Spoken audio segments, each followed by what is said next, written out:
Materi selanjutnya akan disampaikan oleh Ibu Triwirayuwati, Esbud MSc. Beliau merupakan peneliti ahli media di Balai Penelitian dan Pengembangan Lingkungan Hidup dan Kehutanan Banjarbaru. Untuk pendidikannya, S1 ditempuh di Fakultas Kehutanan UGM, dan S2 beliau ditempuh di program Master of Forest and Nature Conservation Wageningen University, Belanda. Langsung saja kepada Bu Triwirayuwati, S1 MSc, dipersilahkan.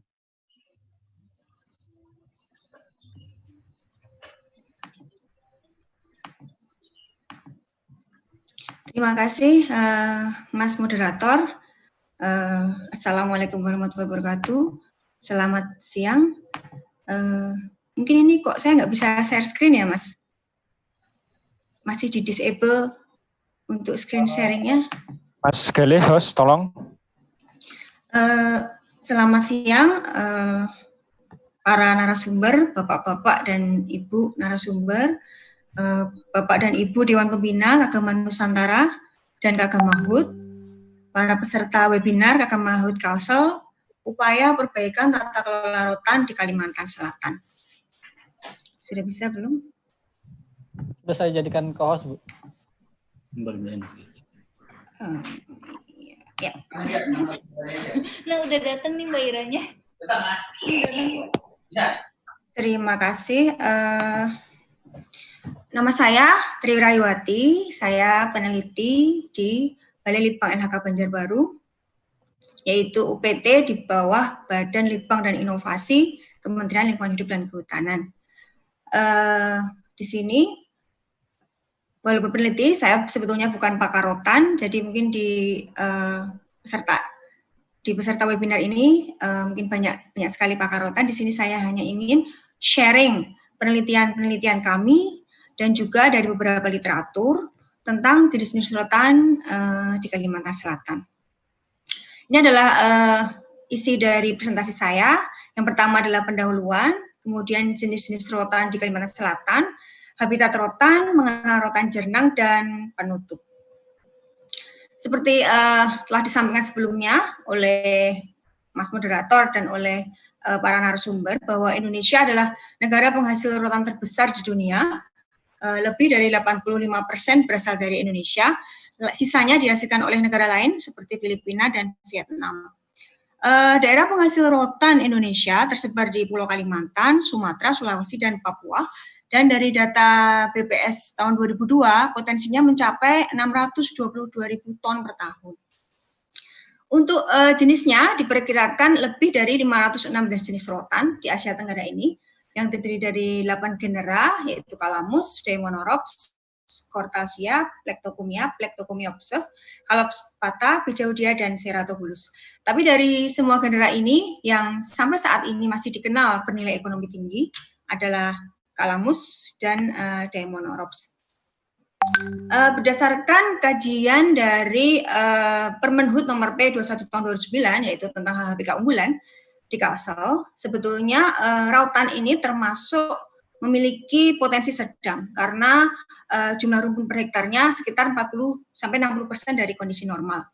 Kemudian dari segi produksi rotannya, untuk rotan budidaya itu kurang dari 40%, dan sebetulnya sangat masuk akal. Dari narasumber yang pertama tadi, kita tahu bahwa kurangnya minat masyarakat untuk menanam karena harganya anjlok, dan harganya anjlok karena ternyata ada penyelundupan rotan di sini. Dari kajian Permenhub nomor P21 tahun 2009 tentang HHBK unggulan tersebut, di Kalsel ini rotan memiliki nilai unggulan 55, artinya termasuk kategori nilai unggulan 2 HHBK unggulan provinsi, di mana untuk meningkatkannya menjadi HHBK unggulan provinsi, perlu adanya beberapa peningkatan pada kriteria, salah satunya pada kriteria biofisik dan lingkungan dengan indikator potensi tanaman, penyebarannya yang kurang merata, dan budidaya yang masih rendah. Nah, di sini saya ingin share tentang jenis-jenis rotan yang ada di Kalimantan Selatan, dan menyambung dengan presentasi dari narasumber ketiga tadi, Dr. Zainal, tentang potensi dari rotan jernang untuk dikembangkan ke depannya. Ini adalah jenis-jenis rotan alam di Kalimantan Selatan. Hasil penelitian dari Arifin tahun 2008 dapat dilihat bahwa kurang lebih terdapat 14 jenis rotan di hutan alam Kalimantan Selatan yang apabila dilihat terdiri dari 3 genera, yaitu Daemonorops, Calamus, dan Cortalsia. Dari ke-14 jenis ini dapat dilihat bahwa ini yang saya bold. Untuk yang bernilai ekonomi, yang saat ini dikenal bernilai ekonomi, 2, yaitu rotan manau dan rotan taman. Ini penelitian ini dilakukan oleh Arifin 2008 di Kabupaten Hulu Sungai Selatan. Dapat dilihat di sini, walaupun bernilai ekonomi tinggi, akan tapi keberadaannya di alam sangat rendah. Dilihat dari jumlah rumpunnya yang rendah. Dan apabila Bapak Ibu juga melihat, sebetulnya di Kalimantan Selatan jenis rotan ini amatlah banyak.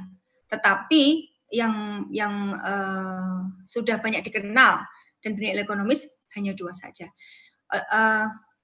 Sehubungan dengan perubahan fungsi lahan dan penurunan habitat dan degradasi habitatnya, apabila kedepannya jenis-jenis ini tidak dikembangkan, maka kemungkinan akan mengalami kepunahan.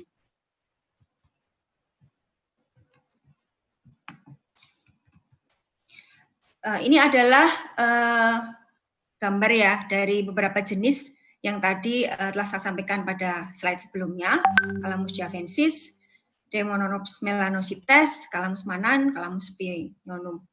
Kemudian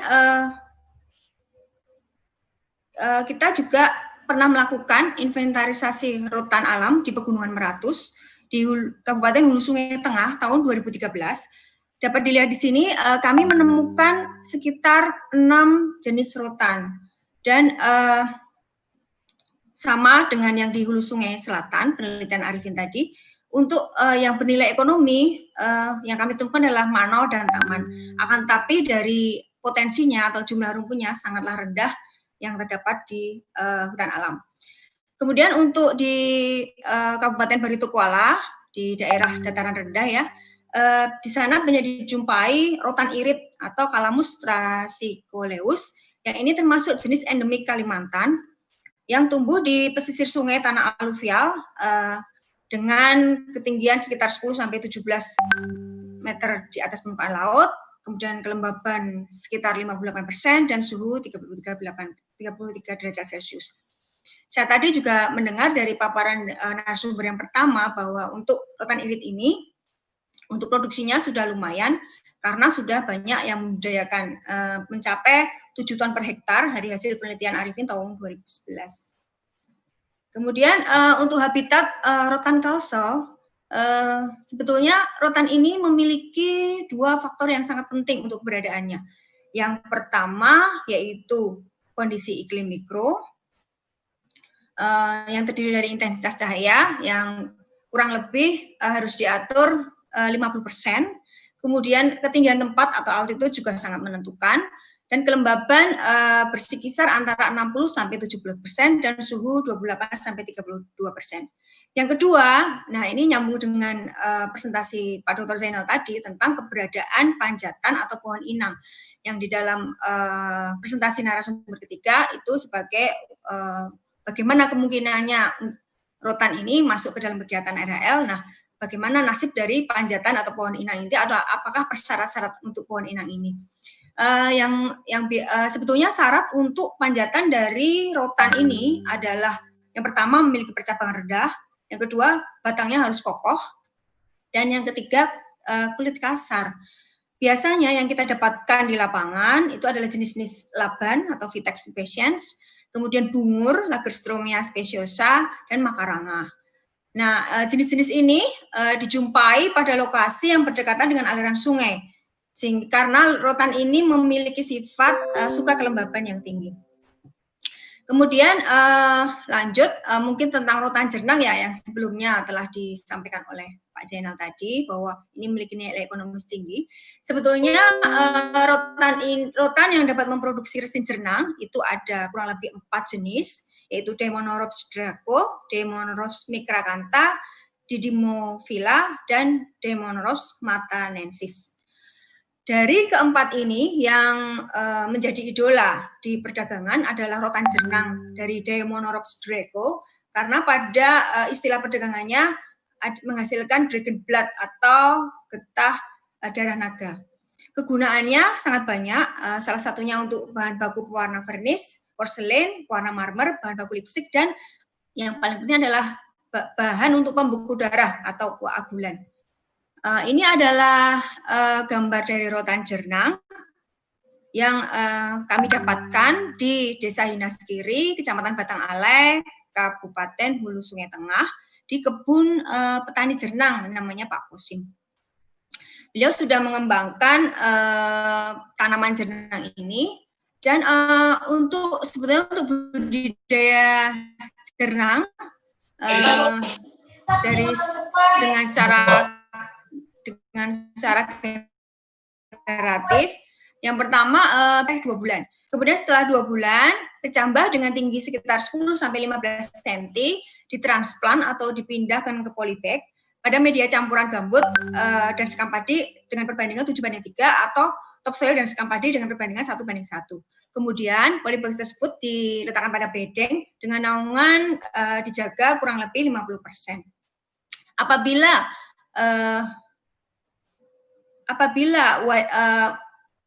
Daemonoropsis ini semainya dikembangkan dari anakan alam atau whitelings, maka whitelings dengan tinggi 20-40 cm itu yang kita kumpulkan dari bawah tegakan dan ditransplant atau dipindah ke polybag dengan media gambut, percampuran media gambut dan sekam padi 7:3 atau topsoil dan sekam padi 1:1.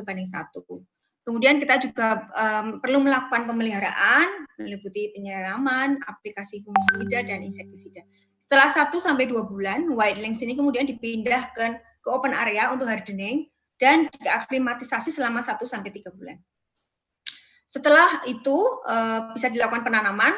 Penanaman biasanya dilakukan dalam jalur dengan lebar jalur sekitar 1-1,5 meter dan jarak tanam ini bervariasi.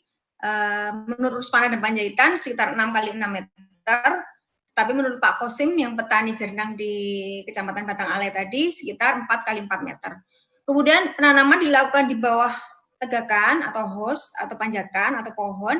Biasanya seperti tadi saya sampaikan sebelumnya adalah pohon bungur atau Lagerstroemia antara baris pohon karet. Lahan petani jernang Pak Kosim tadi di bawah meranti. Nah, setelah 1-2 bulan dilakukan penyulaman untuk jenis-jenis yang mati, jenis rotan jernang yang mati. Kemudian dilakukan pemeliharaan sekitar setiap 6 bulan. Dapat dilihat di sini, ini adalah tanaman rotan jernang di kebun Pak Kosim di Desa Hinaskiri, Kecamatan Batang Alai, Kabupaten Hulu Sungai Tengah. Luasnya 2 hektar, ditanam dengan jarak tanam 4x4 meter. Kemudian apabila melihat dari perkiraan hasil buah, rotan jernang ini akan berbuah pada kisaran setelah tanam 5 tahun. Setelah 5 tahun baru berbuah, dan apabila sudah berbuah maka bisa dipanen setiap tahun. Dan setiap pohon menghasilkan 2-3 tandan buah, di mana setiap tandan memiliki berat 0,5 sampai 1 kilo. Keuntungannya perkiraannya sekitar 90 juta rupiah, tetapi kalau diambil 50% saja dari keuntungan di atas, maka bisa didapatkan per tahun keuntungan sekitar 45 juta. Ini dalam bentuk biji ya, kalau Pak Zainal tadi sepertinya saya lihat dari dalam bentuk serbuk, jadi lebih banyak lagi.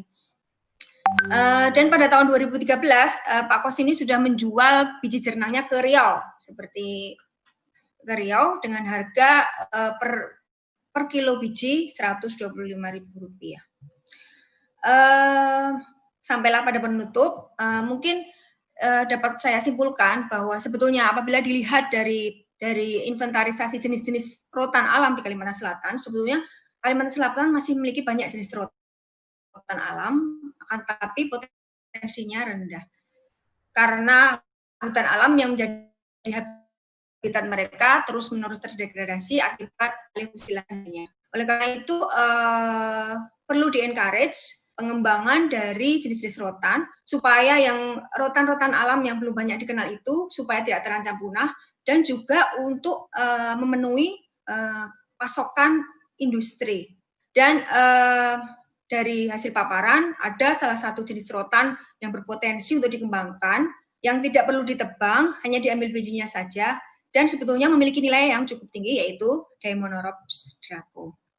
Saya ingin mengucapkan terima kasih kepada Konsorsium UI PHTB Universitas Lambung Mangkurat yang telah mendanai penelitian kami pada tahun 2013, survei potensi rotan di Pegunungan Meratus. Dengan tim peneliti, Pak Sudi Panjaitan, saya sendiri, Pak Dr. Doni, Pak Rusmana, dan Pak Marinus. Mungkin itu sedikit yang bisa saya sampaikan. Kurang lebihnya mohon maaf. Semoga bermanfaat.